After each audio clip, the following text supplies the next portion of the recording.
This works just fine. We're good. The computer's not going to melt down in theory. I might melt down. That's for sure. I might melt down. You melted years ago. I, I look like a wax sculpture um, that's been stuffed. Well, bad choice of words, but okay.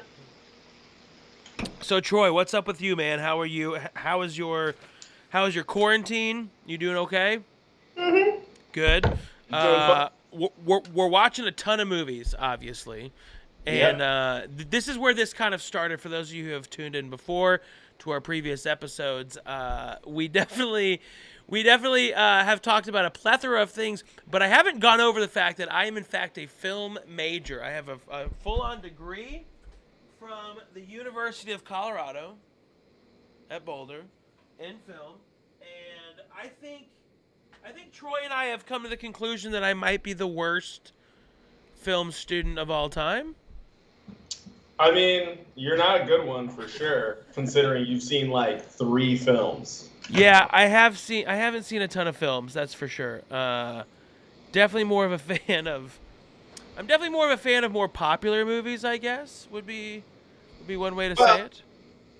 I mean, I guess what we should say is because technically, I mean, pornography's film, so maybe it's just you've just got a particular genre you're familiar with. I mean, like, let's be real. I think all of us have always wanted to direct a pornography film. Now, the film we're going over today is definitely not a pornography film, It is unfortunately. not. No, it's definitely far from it. It is made by a female human, though, oddly enough. A female director, yes, who also wrote it and won an Oscar for the screenplay. Did she write it as well? Yeah, Was this okay? So the movie that we're talking about, of course, you see it on the screen. If you're listening in, we're talking about the movie Lost in Translation, directed and written by Sofia Coppola, Francis Ford's daughter, Nick Cage's cousin, and it features Bill Murray and Scarlett Johansson, who I still don't. Her, I don't. I think it's her. I think I probably shouldn't start. She did a fancy. She's a great actress, Scarlett Mhm. Johansson. She's a great If you're about actress. to if you're about to criticize the beauty of my dream girl, I'm gonna break quarantine to come whoop your ass. Dude, I feel like she has a face like Renee Zellweger. You know what I mean? She's got like one of who's those. also who's also stunning, by the I way. don't think that she is stunning. Like when her face makes that look when she's, because she inevitably cries in every movie that she's in, and she has that distraught, like feel like that whole thing. I just can't. I can't. I don't like that I look. mean, She's too well, there are pasty two white. things. Well, there are two things about that. In the first place, are you saying Scarlett in general is not that cute? Because that's just insane I feel like craziness. her features are too puffy. In general, like even like as Black Widow, Yeah, I didn't think she was you're that crazy. hot. You're out of your fucking mind. You of all people talking about someone being puffy is like absolutely mind blowing. For two, I mean, I just feel like she's just objectively very attractive. I mean, she's fine. She looks like a child in this movie. She's much younger. This movie's from like 2004. Okay, okay. So you picked this movie obviously because I haven't seen it. You love this movie. Um, It's maybe, I rewatched it last night too, and I was like, I usually say I think my favorite movies maybe Ghostbusters or Jurassic Park or even Top Gun. But I always know, like I've always admitted that this one is, well, it's always fun when the host walks away while you're talking. But they can't tell. I have to get my notes on this movie. well, the good news is you were prepared. um, is that like I always put this movie in my top five, but after rewatching it, I don't know, man. I might have to give it the nod. I think it might be my favorite movie ever. What? I love it. I absolutely adore it. Why do you love it? What is it? What is it So, about it? so I think so first of all, I think it's very funny. But I think it's very funny in a very subtle way.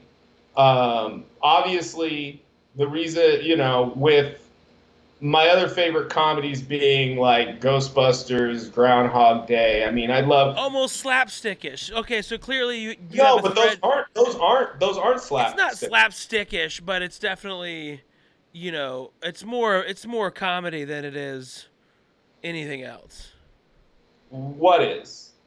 Ghostbusters and I mean, Groundhog they're Day. comedies, but they're not slapstick comedies. It's part of why I like them. Slapstick's like Airplane, dude.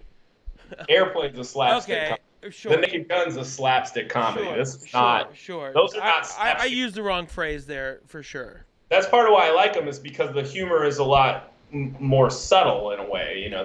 There's more like bantery jokes. Like me personally, I don't think The Hangover is funny. I think it's one of the most boring films I've ever seen. I don't think I laughed one single time because it's to me there's almost no jokes in that movie. The Hangover is like just people screaming. It's just like literally, oh, how do this look how crazy this situation is. It's so crazy. And that's not funny to me. There's a tiger. We're so drunk. An Asian man just jumped out of the trunk. Like it's like stupid. Oh, he shocked my face with a taser.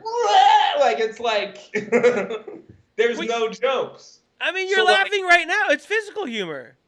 but what I'm saying is like it's Did not you even find on the Chris level Farley of like funny? a pie in the face. Like a pie in the face is funny. A tiger in the bathroom is not necessarily funny, nor is like Mike Tyson being in something for no reason. I feel like a lot of That's comedies part of the lately. humor of it. Is why the fuck is Mike Tyson in this? Right, but that's not a joke, Brent. It's That's my whole point. ridiculous. No, it's ridiculous, but it is not a joke. That is you're making my point. I feel like a lot of recent comedies, with some really good exceptions, like Old School, Bridesmaids is a really good comedy.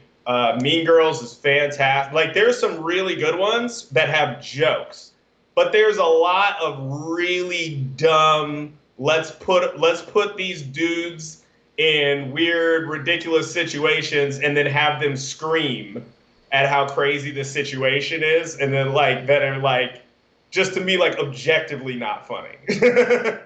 um, I think they're funny to like people who are like doing blow in the bathroom at Davy Wayne, but they're not actually comedically good to me. I don't personally find them that funny.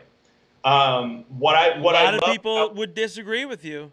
I know, and a lot of people think Friends is great. I don't think Friends is funny personally, but I think Seinfeld's brilliant. I think Well, I'm glad you threw out that Friends thing, so this can justify to a lot of people that everything you say will have a little asterisk by it. I mean, I just think that show's not funny. I think I just don't. I It's a think great sitcom. It's a well done show. it's well done. The actors are amazing comedic actors.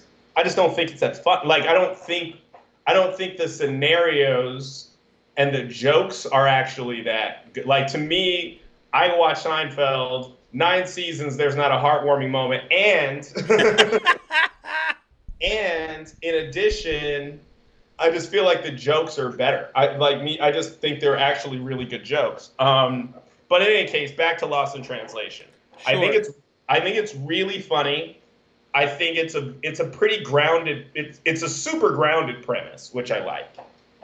There's like it literally like the premise is these are just two Americans in a country and they're alone and they have to they end up kind of becoming friends, just bonding over being so out of place. It's a super grounded premise. Okay. Um, And I like that. And I guess what I was getting at is that Bill Murray's style of humor is very much my style of humor. It's right up my alley. All of the sort of like sarcasm, the little sort of, because he's basically in that movie, he's basically the grown-up version of like the guy he is in like Stripes or Peter Venkman or like all of these iconic Bill Murray characters.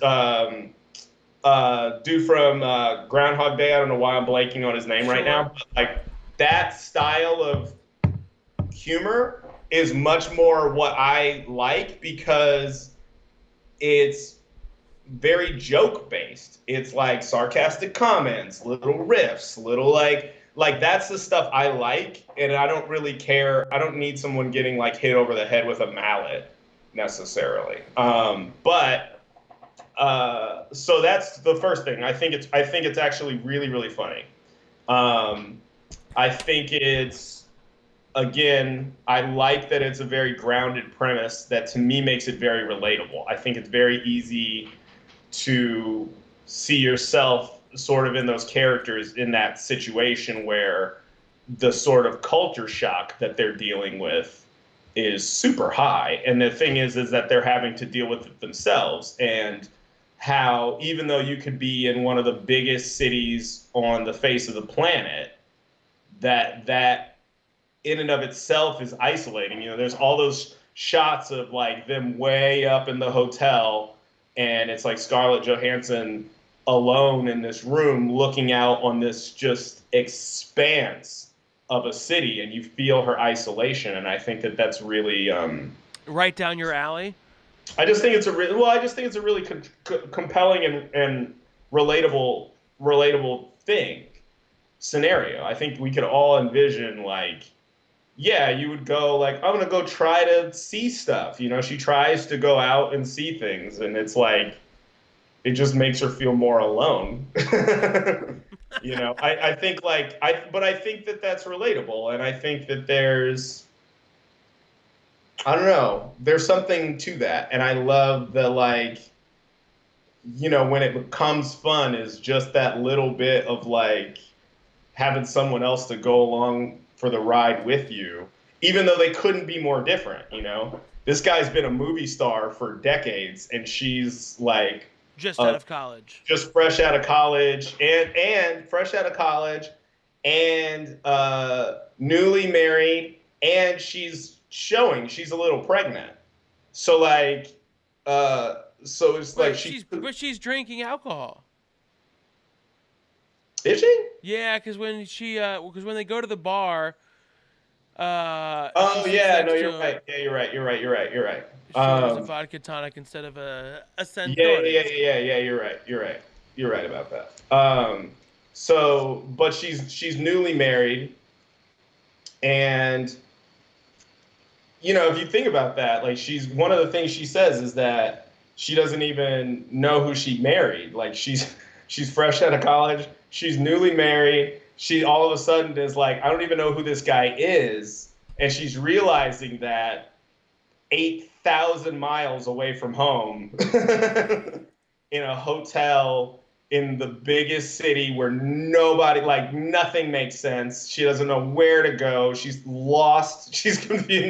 Like it's, I think it's so interesting how they build and establish the isolation from that and how they put them together. And I mean, it's a buddy comedy.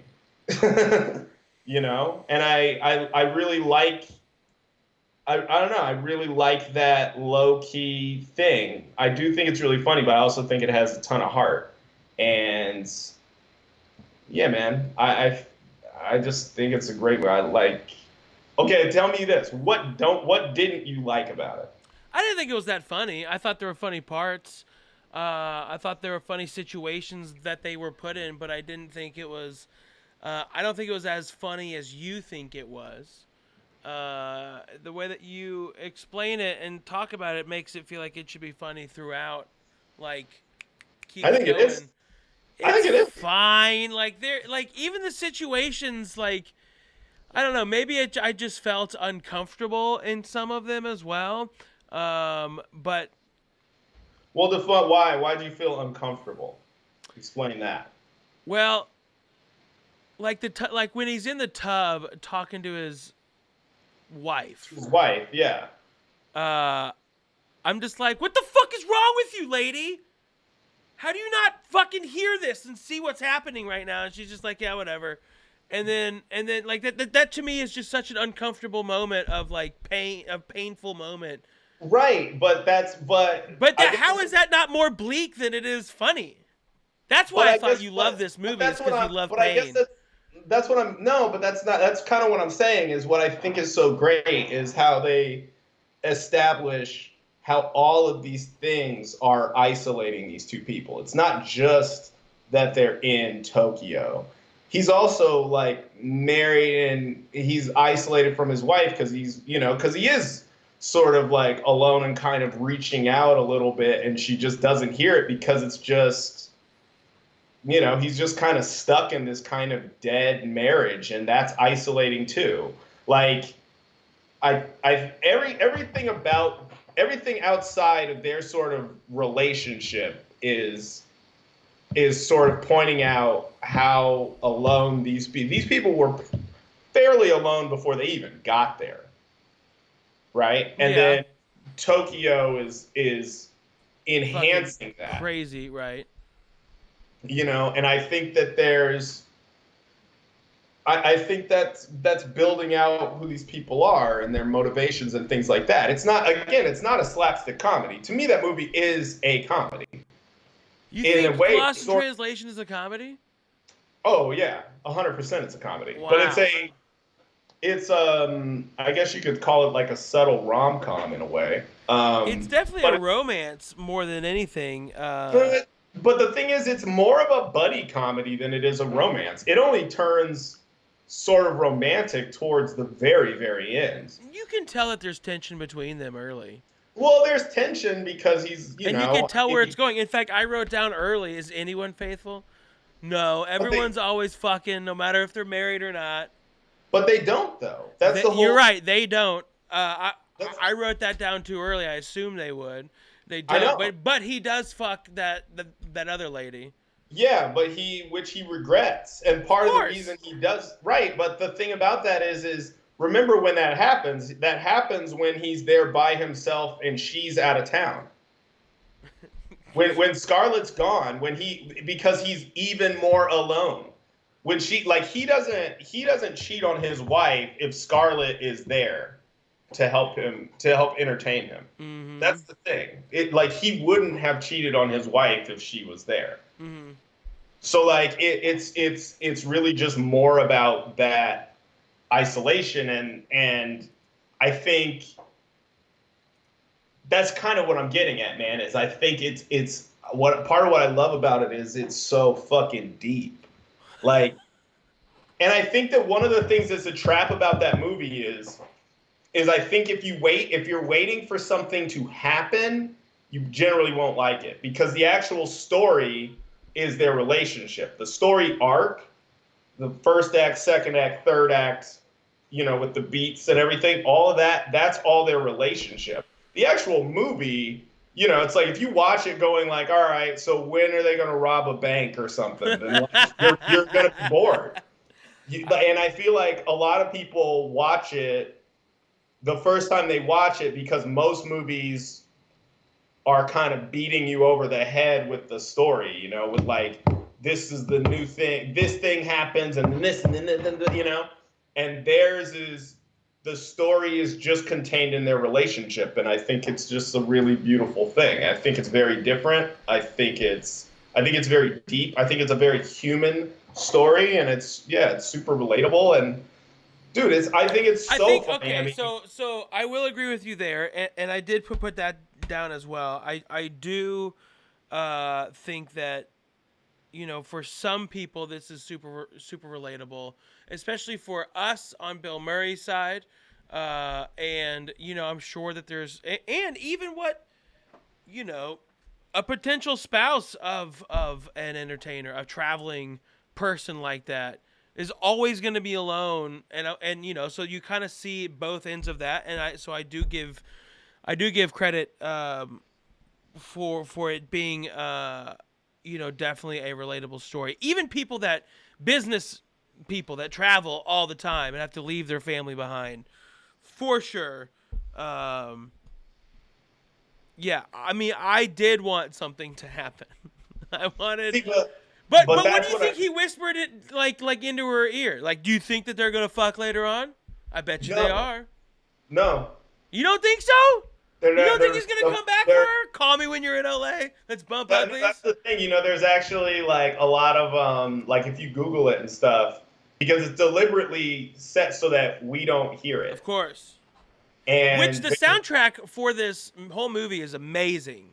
oh, the soundtrack's The soundtrack is phenomenal. like just how they have all of the sound design um, of the movie with like while he's walking through rooms and how the sound will move. It's very very very good. That even like, dude, the like shots where they're in the back of the cab and like that Yep. soundtrack is playing and there's those like, you know, these shots from the camera that are taken from the back of the cab of the skyline going by and like it's It's definitely a Coppola movie. Like she is a product of her father for sure. it's beautifully shot. Yeah. It's the soundtrack is incredible. I think it's part of what I think is so fun about it is you can feel it turn as soon as they start hanging. That's like one of the things that's so fun. It's like so dour and alone and alone and alone. And then, you know, she's like, hey, I'm going to go out with some friends if you want to come. And then now they're at this party and the music's upbeat and they're talking. And it's like all of a sudden what the city can be opens up because they're not alone anymore. Sure. It's like, to me, that movie is like a meditation on loneliness, and Which again is why you probably love it. well, yeah. I mean, I think that's part of why. But remember, like that movie, when I was in college, I was already doing. I think I was already doing stand up. Maybe I wasn't, but maybe I hadn't started yet. But I used to watch it. I would leave Metro like, and I would go home and like talk to my friends, play video games, whatever I was gonna do, and then usually before I went to bed, I would watch like a movie, and that one I would watch very often. I think also like as somebody who loves movies, it's the kind of movie that I always kind of like. I was like, I want to be part of something like that. On like, the production side. Or I just like in it, write it, Gotcha. it, Yeah, whatever. yeah, like yeah, I just like that kind of film is like something I would love to be a part of. But I also think that yeah, man. I think if you watch it again, not expecting something to happen, but really focusing on the people and their relationship, you'll enjoy it a lot more. Okay. Because I think that what ends up happening is you go like people who haven't seen it and go into it not really knowing to watch it like that.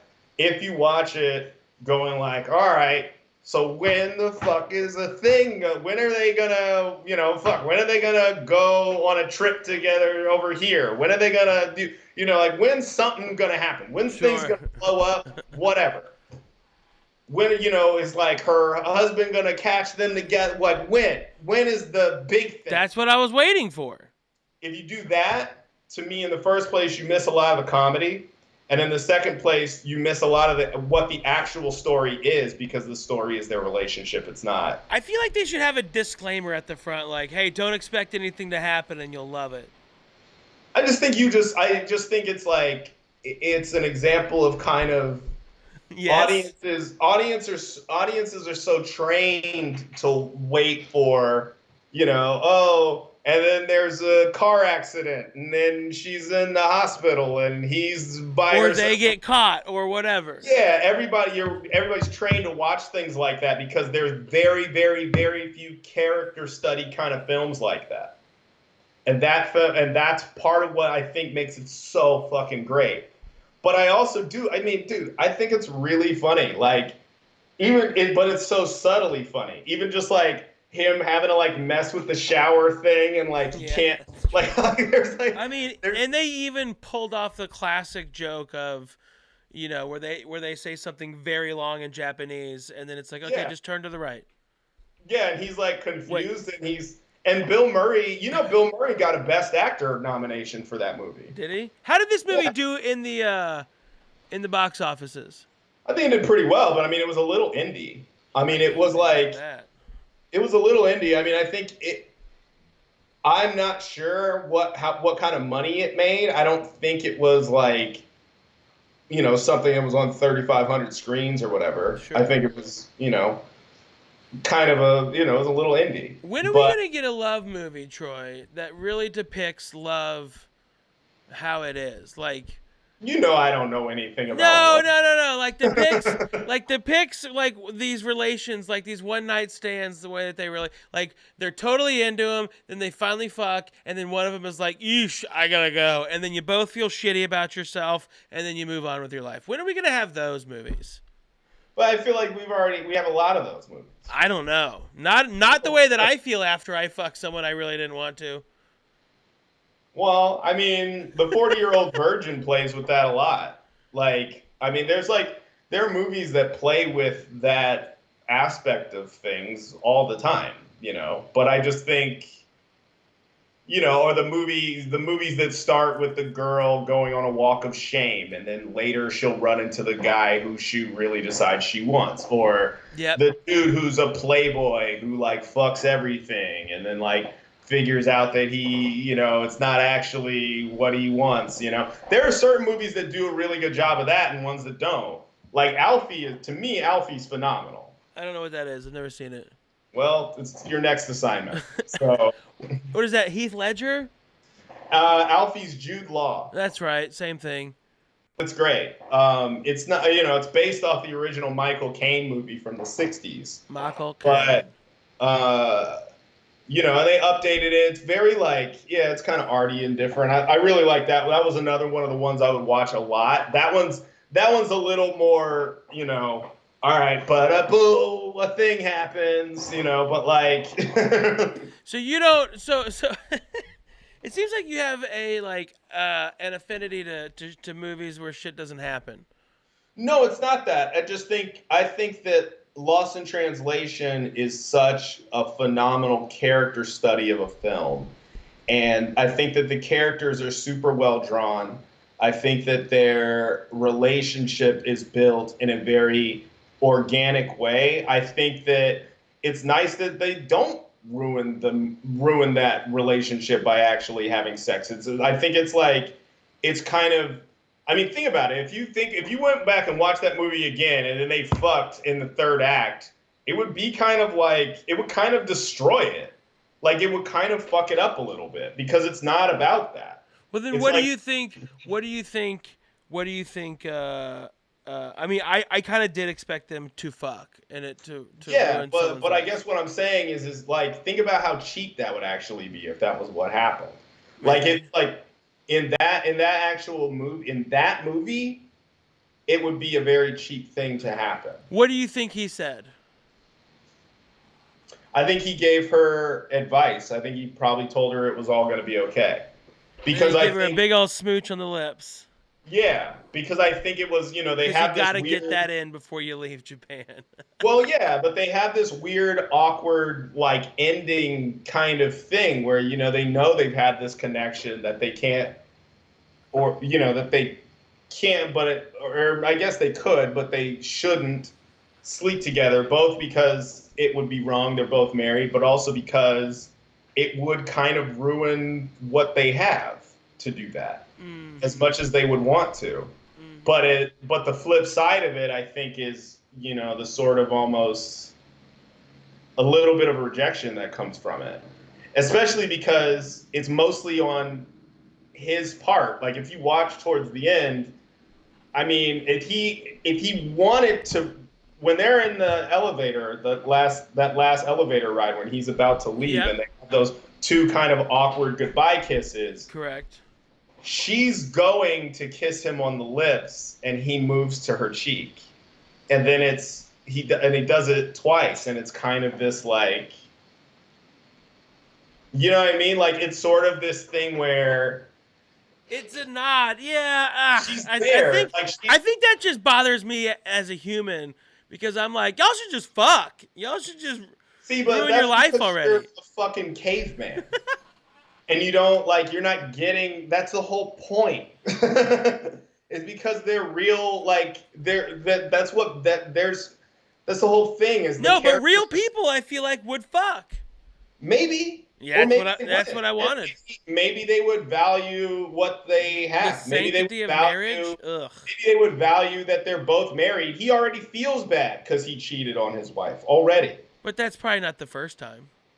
It probably isn't, but it also is a thing where he's clearly like, fuck, like it's clearly a thing he doesn't feel good about having done. In fact, I think you could probably make the argument that part of the reason he does it in the first place is now he's alone. He doesn't even have her there. He doesn't. Charlotte's not even there anymore.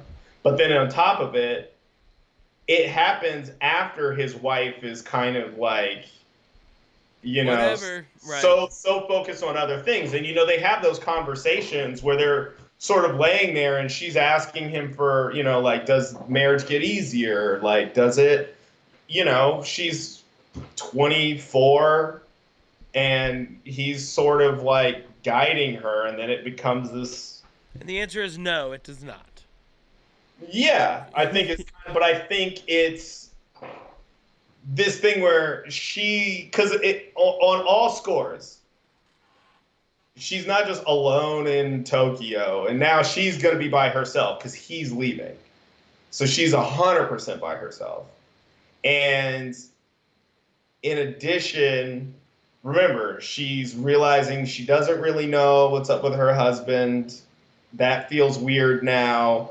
That Anna Faris's character clearly wants to fuck her husband. She's worried it might happen, or that maybe he cheats on her when he's other places. I think that's part of why she reacts so viscerally when she finds out that Bill Murray's character has cheated, because it's a signal to her. It's like, no, it doesn't get easier.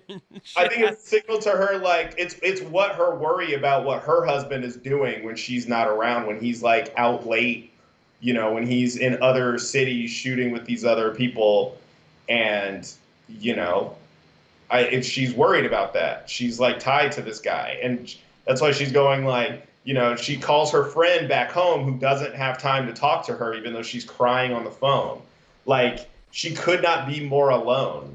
I think that it's like, my theory is that he's basically telling her something about how it's going to be okay, and how, like, probably telling her how much she meant to him, and, that it wasn't, and then the kiss is the seal on that, to be like, you're, like, you didn't, like, I wasn't rejecting you. It wasn't like any kind of thing like that. I wanted to, but it wouldn't have helped you.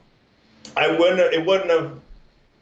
He kind of did it for her. He kind of didn't dabble for her. Because he would have smashed. I mean, yeah, it's Scarlett, bro. But I think, like, I think it's that kind of thing where I think it's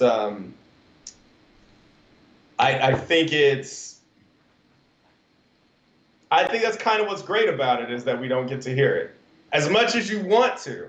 Sure.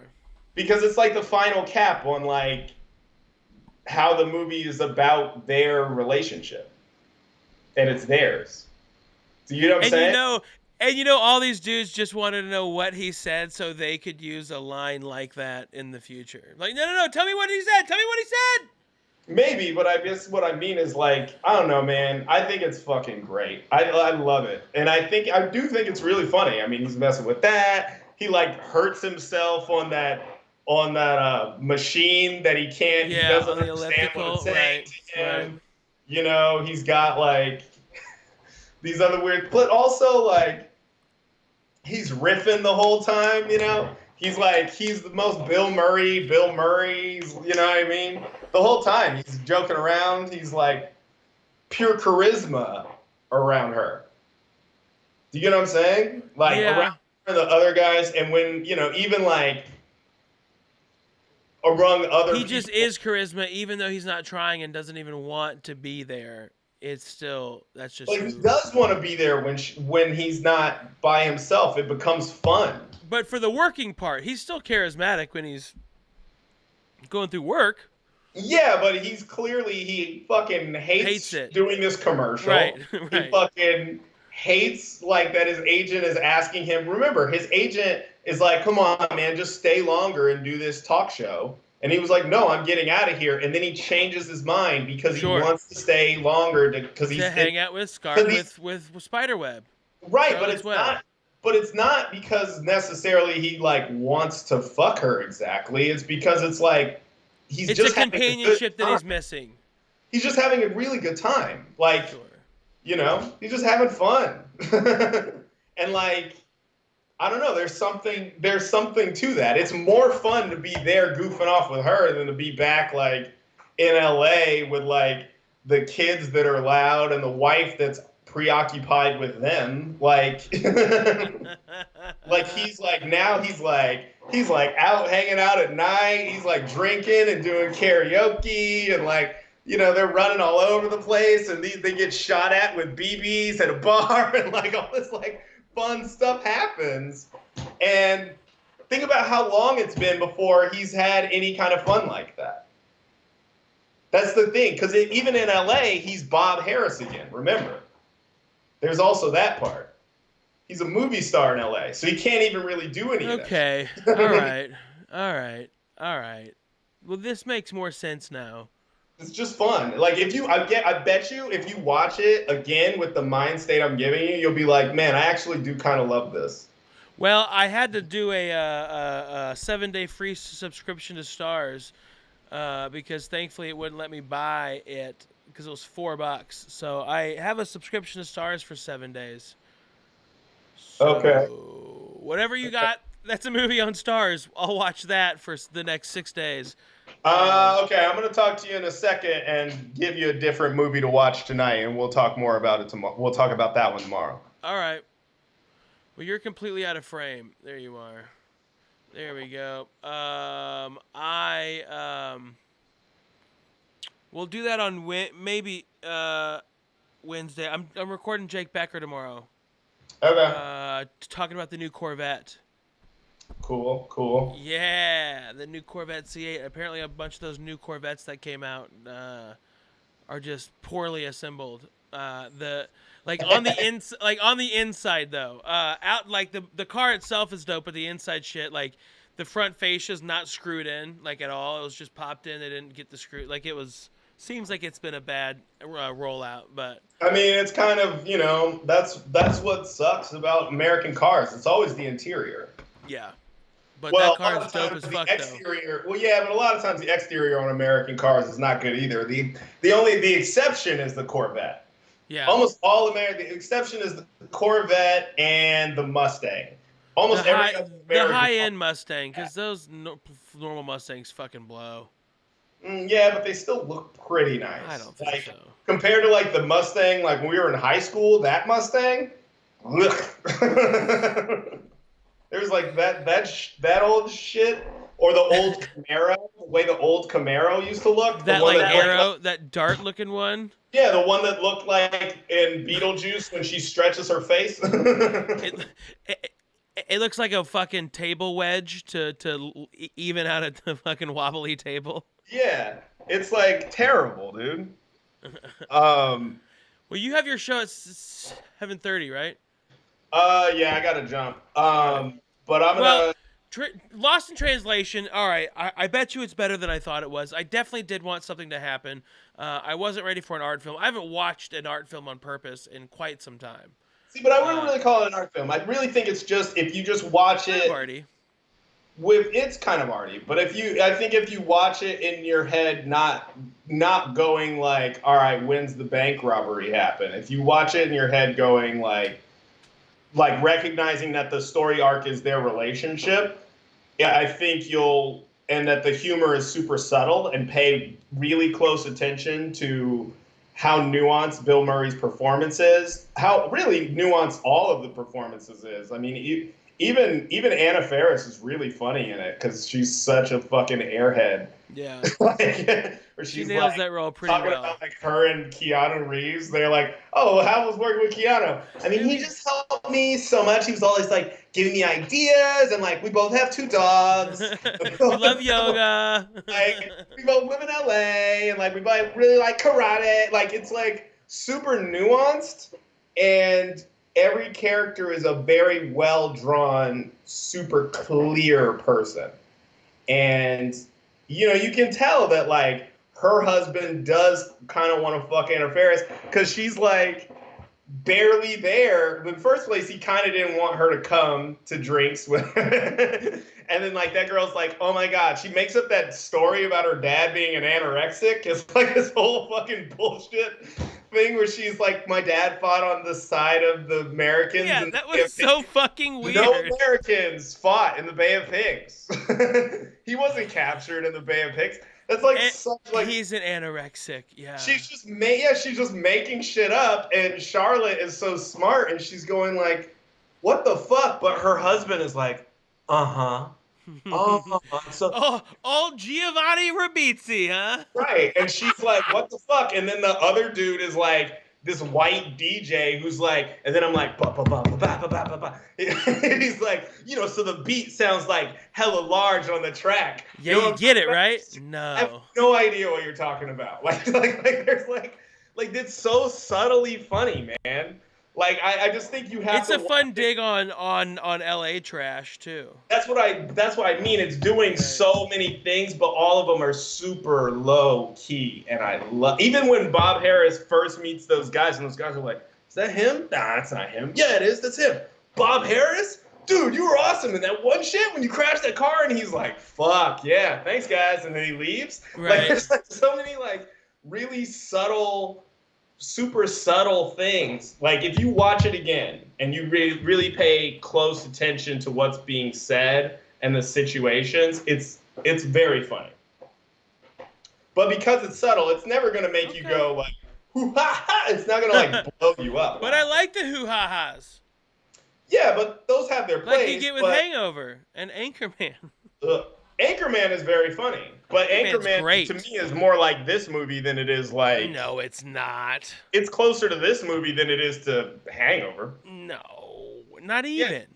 Because here's why. Because Anchorman also has jokes. Yeah, it's got tons of them. They're very apparent. They're very in your face. Right. They're Right. Yeah, and the glory of Anchorman is. Hangover has very few jokes. I can't remember it. Yep. It's been a while So since I saw that movie in the theater with Jordan Zuckerman, and he fell asleep and snored. That's how unfunny it was. Anyway, Are you sure he was asleep, or was that his awake apnea kicking in? No, he was asleep. All right, man. I'm gonna jump. Your Hey, next well, time. so is what, Alfie? Alfie's a good call, but let me think. Yeah, think of another one, and especially if it's on Stars All right. or HBO. Okay. We can watch Hall Pass. Ugh. I mean, actually, Hall Pass is pretty funny. It wasn't that good. I was disappointed in it. It's fairly funny. Jason Sudeikis is great in that movie. Sudeikis is funny, but that was too apparent the whole way through. In his car, dude. Yeah, that's fair. But that one was too apparent for me. It's funny. But yeah, all right. I'm gonna jump. All right, dog. Good recording. We'll see you next time. Yep. Later. Later. Oh, yeah, everybody. That was Troy Walker.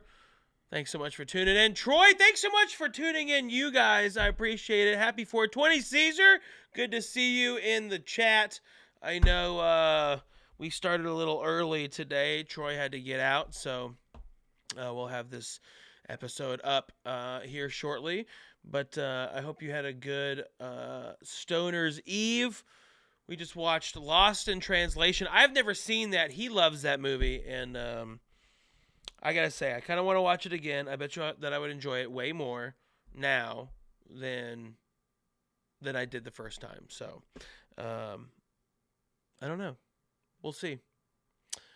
Excited for the next movie. I hope you guys like these. We're going to keep doing these for a little bit. Tomorrow, we're going to tune in. We're going to talk to Jake Becker, buddy of mine. We're going to talk about the new Corvette C8. I'm excited to talk about that thing. So tune in, 7 p.m. Pacific time tomorrow night. That's Tuesday, the 21st of April. We'll see you guys later. I love you guys. Stay safe. Wash those hands. Good night.